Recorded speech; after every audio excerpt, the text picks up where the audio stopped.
My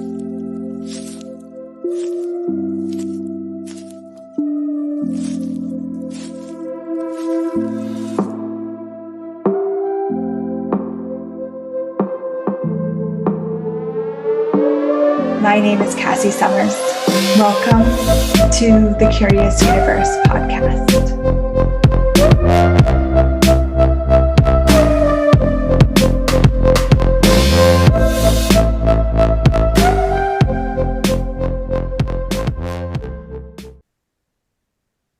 Welcome everyone to the show. I have a most special guest on this week. I'm so grateful that you're here, Mr. Brendon Watt. Thank you. Hello.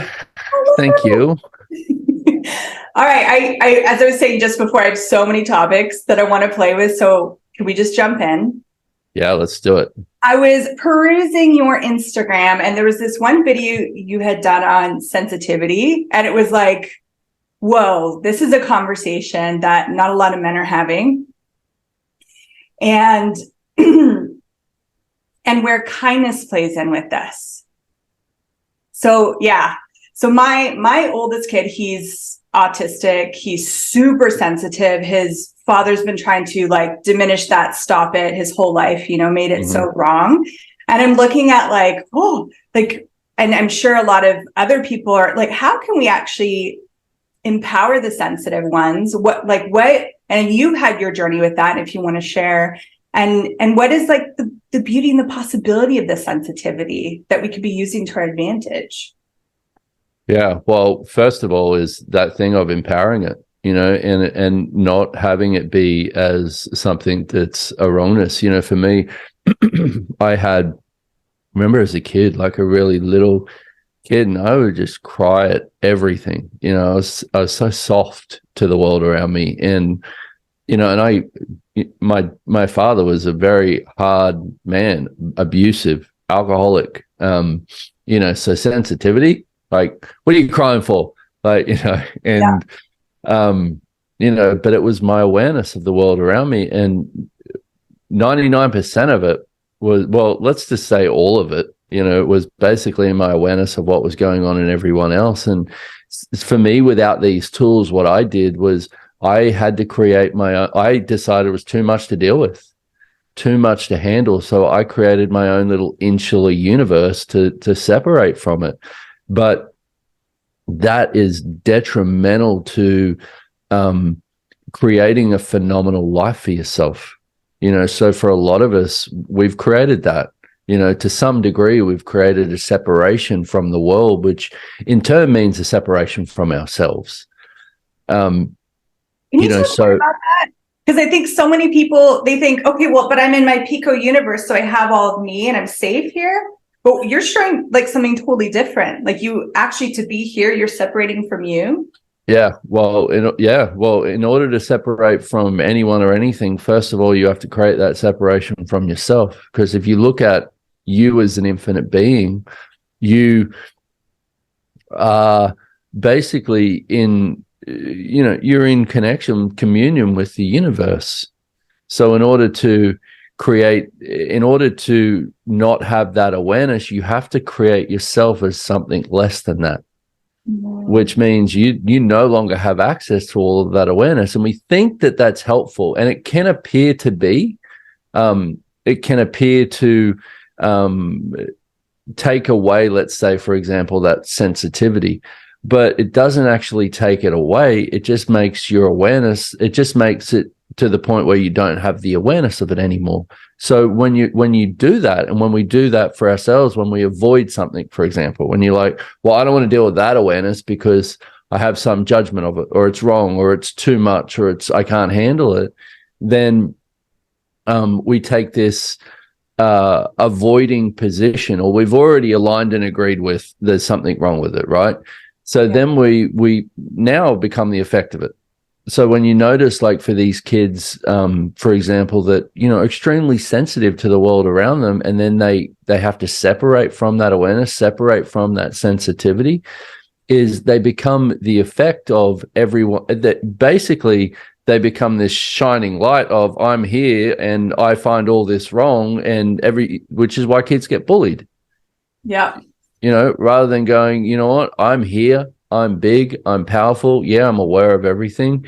And how do we get to that though? That's the thing is, how do we get to that is, okay, so what are you aware of here?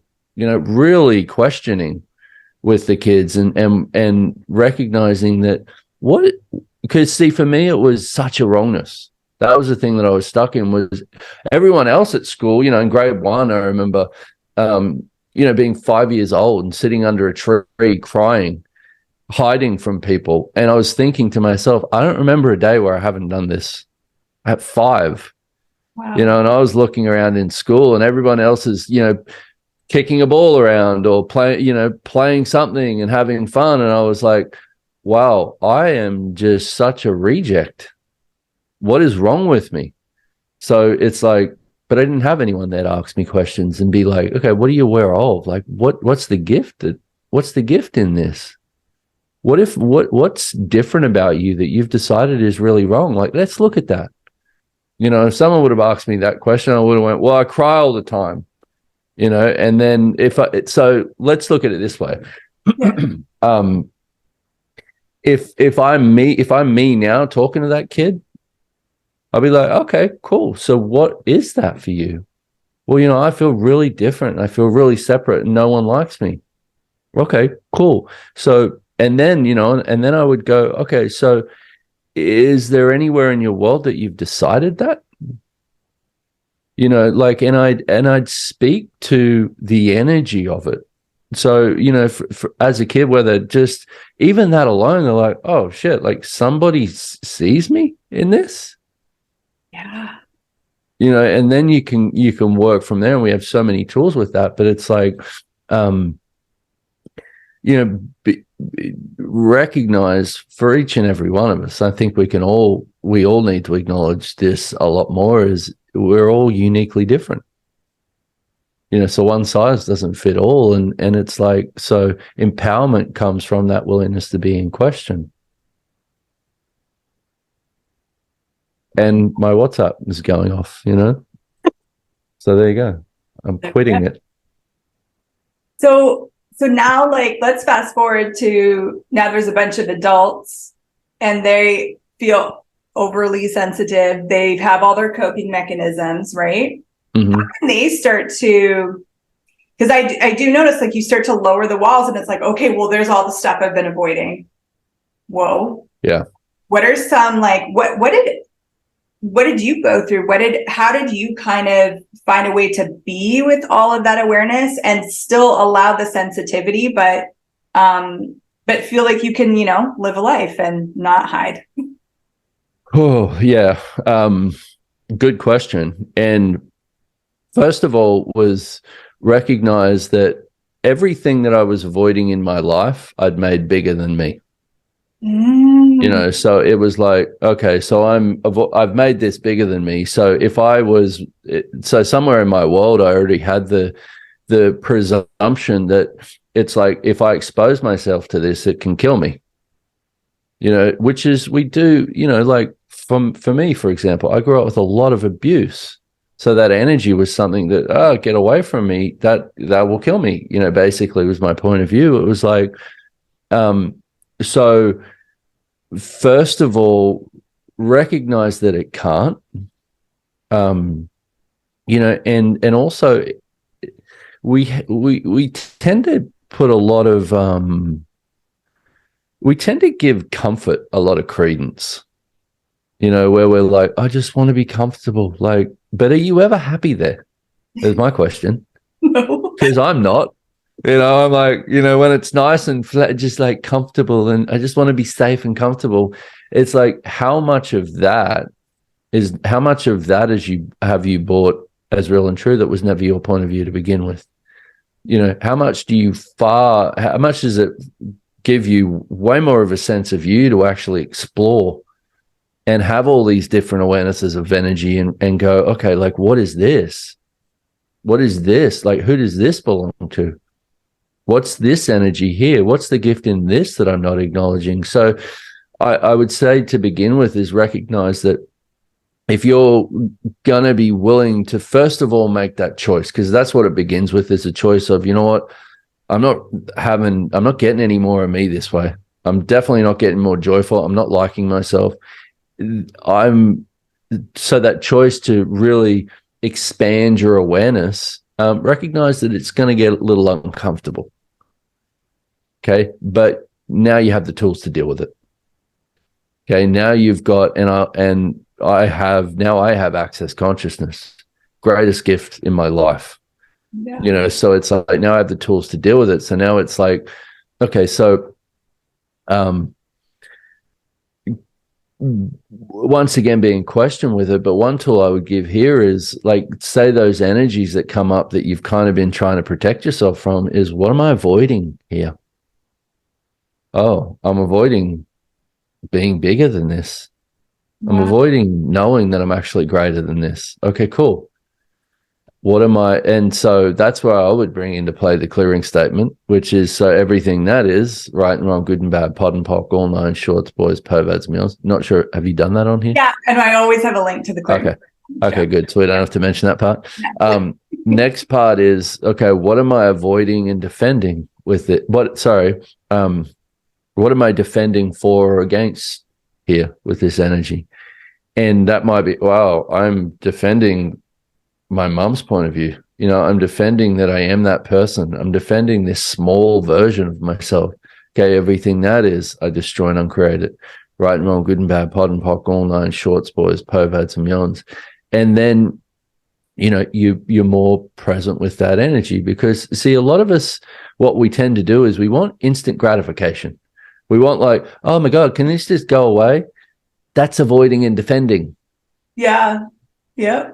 Your awareness doesn't go away. So if if you truly desire to, create a greater life, create a greater world, create you liking yourself a lot more, you're going to need to be willing to step into it. And so, but even that, everything that brings up in your world, hearing that, where you destroy and uncreate it.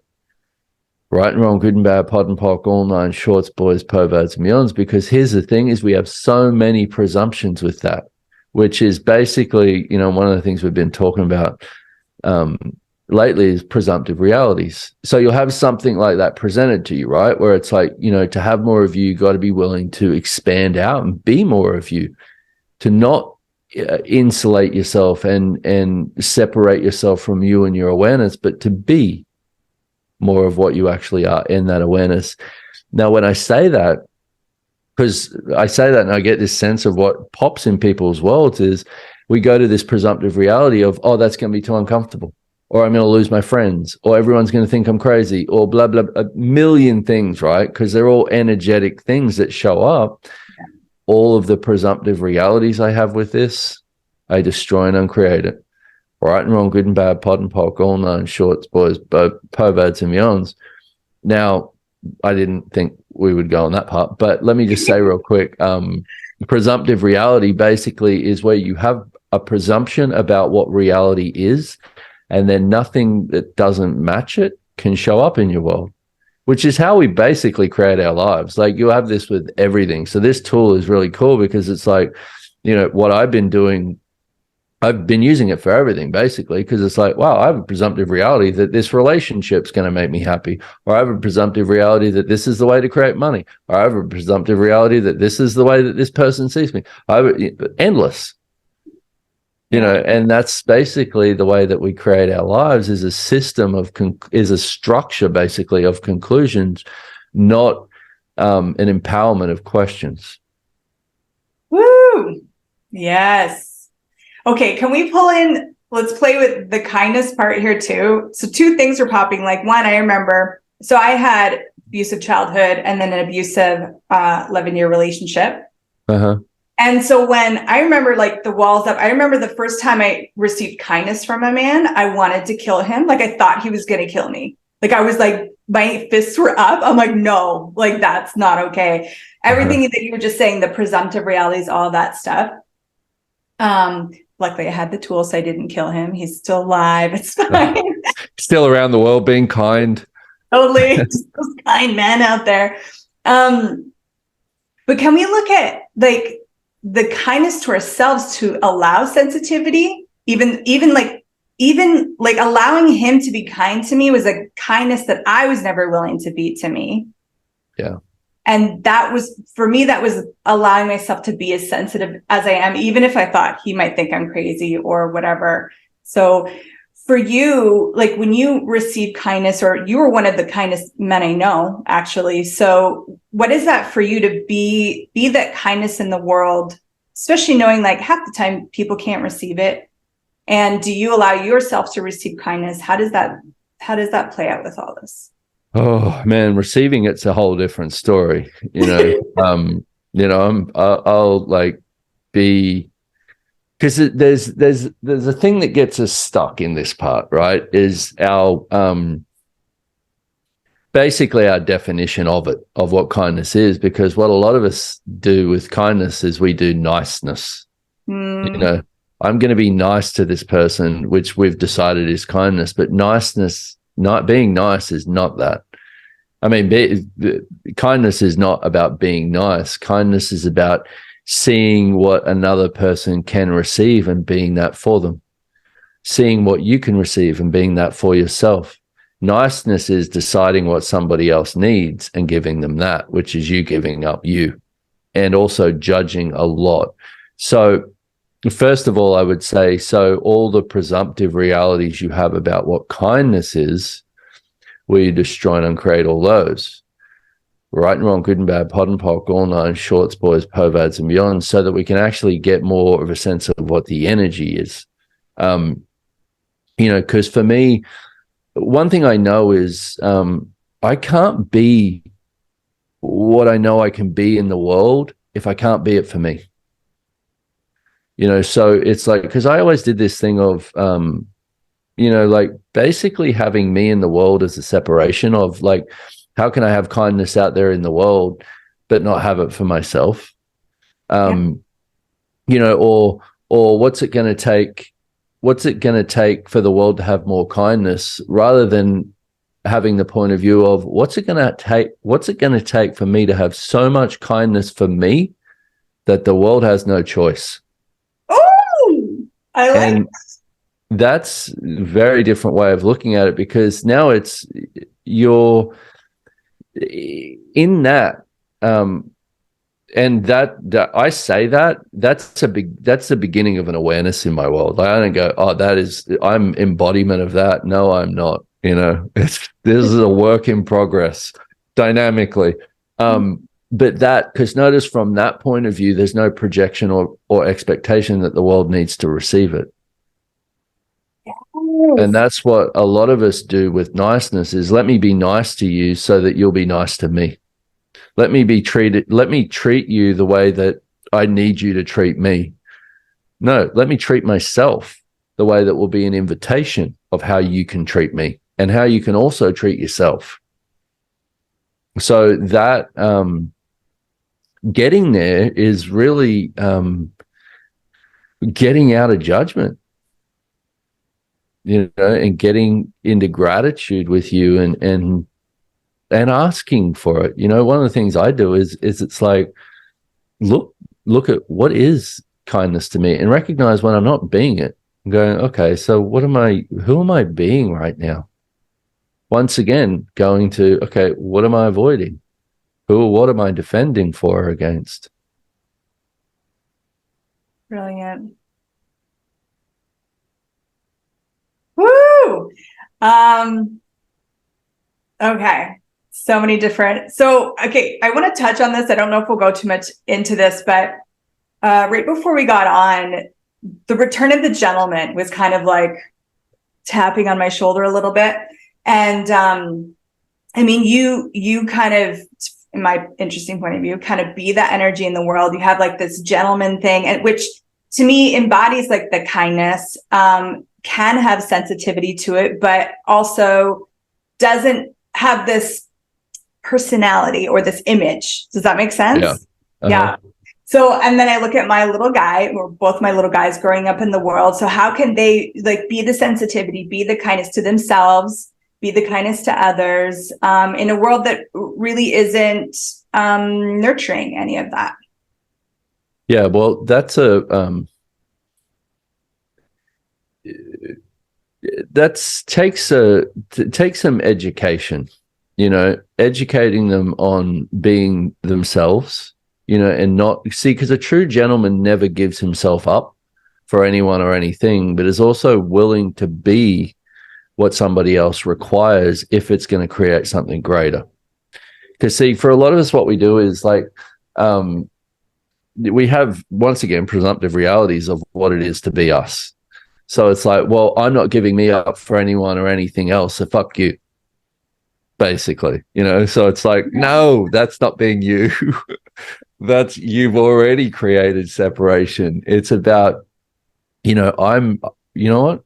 I'm not going to give myself up for anyone or anything, but I'm also not going to separate from anyone or anything in order to create that. So that, is teaching them how to include the world in their choices, not making it about the world, but including it and recognizing that. And also, for young men, because there's been so much, our world is an interesting place. There's so many different things you look how we've moved through, like things like feminism, for example, where it was like before that, it was like a woman's job, as she was seen, was to care for the family, stay home and do all that. And then it was to conquer the world, and then Me Too came around and it was like, fuck you to all men. And then so there's so many different things and there's so many presumptive realities with that stuff. But it's like, for me, I really like, one of the things I like about myself is the way that I treat people when I'm being me. I treat people with regard when I'm being me. So it's like educating your kids on that. And if you've got, have you got 2 boys? Yeah. Like, it's educating them on how to treat a lady, and how to be like that, because I love that. I was never taught it, right? I was never taught elements like that about being a gentleman. And it's like, and then I met Gary Douglas, and he was like, he taught me how to dress. He taught me how to be different.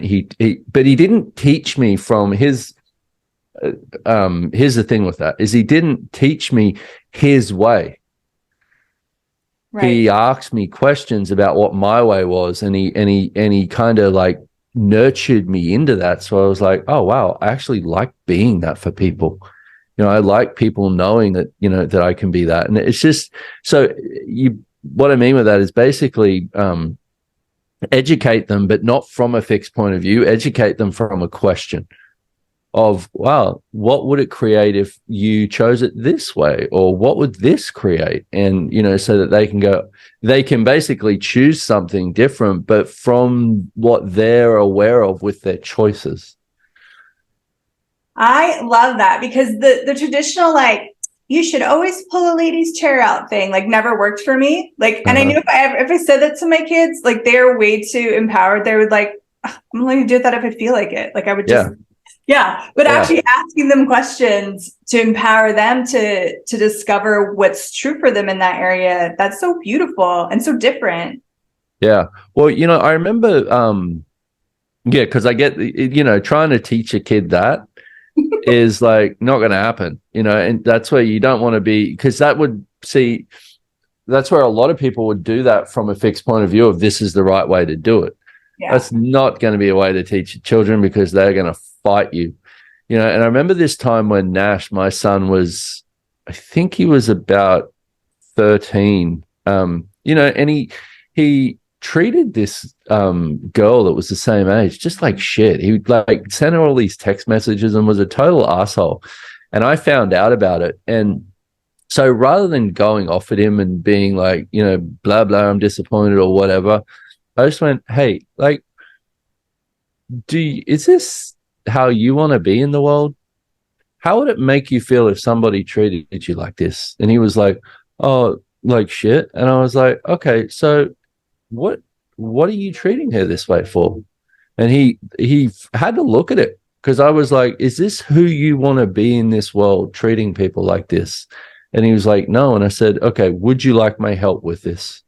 And he was like, yeah. And I went, okay, you need to contact her right now and apologize. You need to tell her that, hey, I'm sorry. And that was not me. I didn't mean that, and he did it. And I'm not sure what he got out of it, but she got a lot of freedom from it. Wow. So that for me was like, okay, cool. I didn't hold on to it. I just went, awesome, cool. So it's not about going off on your kids, and that doesn't work. It's like, recognize we all make mistakes and we all have different choices. Teach kids how to choose something different. Oh my gosh, I love this. This is bringing me to, so you have a membership, The Journey. Yeah, I love that thing. And there's a line where I have to read it because it just, no one can go on the journey of you, but it doesn't mean you have to go it alone. Yeah. And like everything we've been talking about is really like the journey from oversensitive to Pico universe to opening up, the journey of the gentleman, the journey, like really, if you look at everything is that journey, right? Yeah.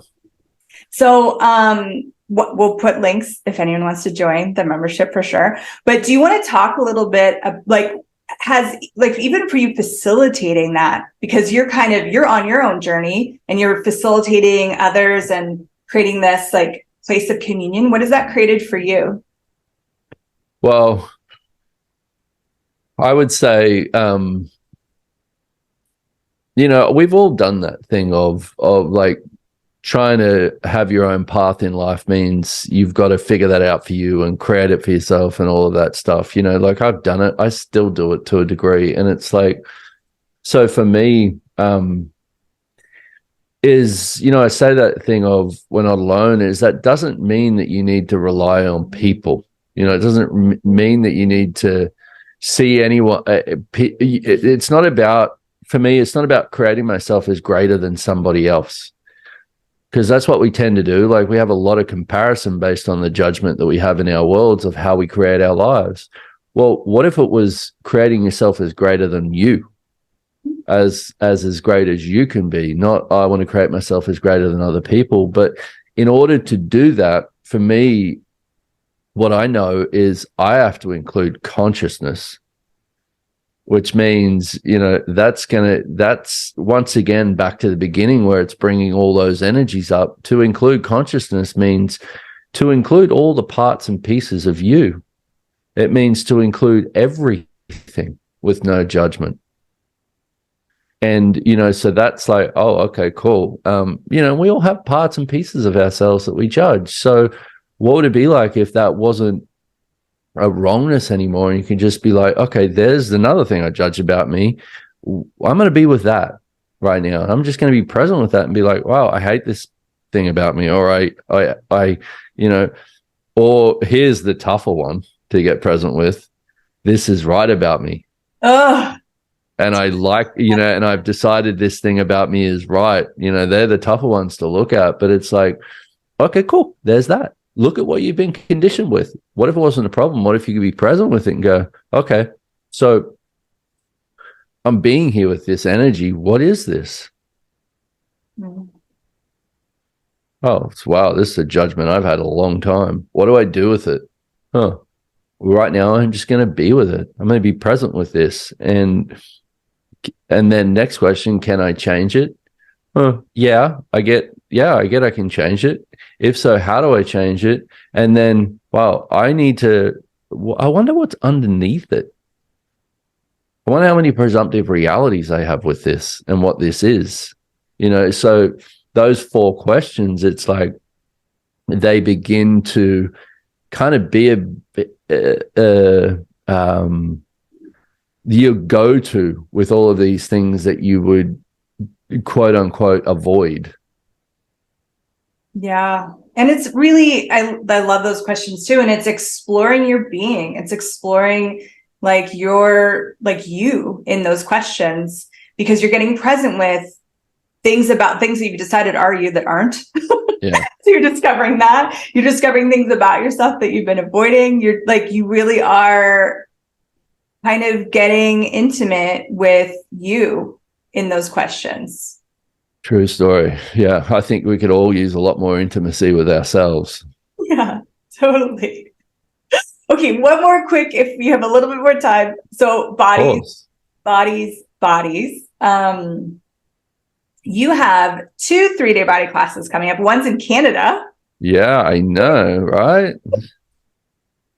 Um, oh, so many different things. So one, I've been looking at like body sensitivity, like bringing in the sensitivity conversation too. Mm-hmm.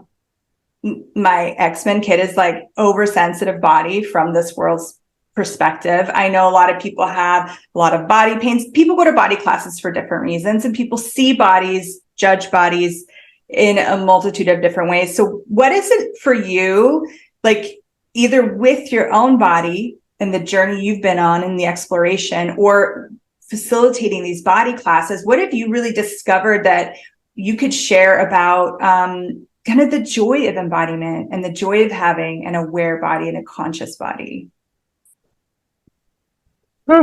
Big question. Sorry.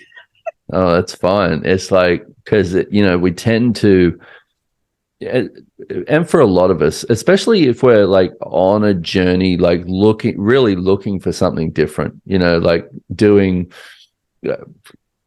asking for more consciousness, for example, it's like, oh, body, like, stop slowing me down. It's like, no, what if you included your body? And what if you recognize that your body can be such a gift? If you're willing to be in question with it and actually include it, and even that alone, it's like to get a sense of what your body actually could be. I mean, the way we treat our bodies is we should all be locked up, and not our sweet bodies, our insanity, but it's like, so the gift of these 3-day body classes, I love, is that people come along and it's like, we've got so many judgments and so many fixed points of view and so many different things about what embodiment is, 99,000% of which aren't even ours to begin with. And then it's like you start getting a different space and you start recognizing that you are not your body and your body is not you. And it can be such a gift in your life if you're willing to actually receive it in a different way, and it's like, and get out of judgment of it, actually have some gratitude for it, actually have a sense of like really liking it, having your body be something that, including your body in this liking whole, liking yourself a lot more and having more intimacy is having a lot more of that with your body. Like truly treating it as somebody, truly treating it with regard and having it as, you know what, I'm sorry, I've been in judgment of you, or I've been really not listening to you. What could be different with this? And I would say, like, if for somebody who's just wants some tools here, is start getting in question. Really start asking questions with anything. Really start asking your body questions of anything that regards it. And come to a body class in Canada. I'm kidding. Yes. Toronto, June something. Yes. We'll have links to that too. Yeah, and so, okay, kindness with body, like with your own body. And I know for myself, my own personal journey, that was a hard thing to choose. Like that was like letting down the walls too, like coming out of the little Pico universe. And I'm like, oh God, like, so for you, like kindness with your body, like how does that show up? How do you continue to choose that? And what is that like? Well, I connect with the earth, because if I look for, okay, what's an energy that's congruent with my body? Like what is that? And it's the earth. So that doesn't, for a lot of us, you might not have, be able to go and hang out on a ranch or, hang out at the beach or whatever that is. But get present with, like, even if you started your day like this and got really present with your body, And one of the exercises that we do with this is like finding 3 connection points with your body. So you might, like right now I'll do it. I put my my hands on my tummy, and I feel my hands on my tummy, and I feel my tummy on my hands. I put my feet on the floor. I feel my feet on the floor, and I feel the floor on my feet. And I'm sitting down, so I feel my butt on this chair, and I feel this chair on my butt. And I just like get present and just ask to tap into the earth. And even with that, notice like even me saying that, it's like your head goes away, and you're like, oh, now from that space, what joy and what beauty can you have with your body today? You know, because for a lot of us, we're on autopilot. It's like body, eat, like do this, blah, blah, blah, blah, blah, you know, all that. It's like, get present. So if you got to do that exercise 20 times just to get yourself there with your body throughout the day, do that. That's so beautiful. Yeah. Yeah. And thank you for including that, like and this was actually, I took this off of you too. Earth show me how to be with my body. Bodies vibrate the same way the earth does. So for someone that's like, I don't even get, like my body's some elusive thing, like that's a great start to actually be like, yeah, and then move here and and also have make an hour a day and 1 day a week that is time that you have with your body, you know, something that is really nurturing to your body, whatever that is. And most people go, yeah, I don't have enough time. Make the time, you know, and if you can't make an hour, make half an hour, but make it happen every day where you get some time for you and your sweet body. And whatever that is, you know, that might just be laying down, reading a book, you know, whatever it is that would be really nurturing for you, and have it be something that you choose every day. Thank you so much. You're so welcome. You're like, I don't want to get all teary and cry here, but you've been such a gift to me, like throughout my life. And I'm just so grateful. Oh, I'm grateful for you too. Thank you for receiving it. Thank you. Thank you for being it. And thank you for watching, everyone. And we'll catch you in the next episode. Thank you. Bye. Bye. Thank you for exploring the curious universe with me. Your curiosity matters. And what if together we could create a greater, more curious world?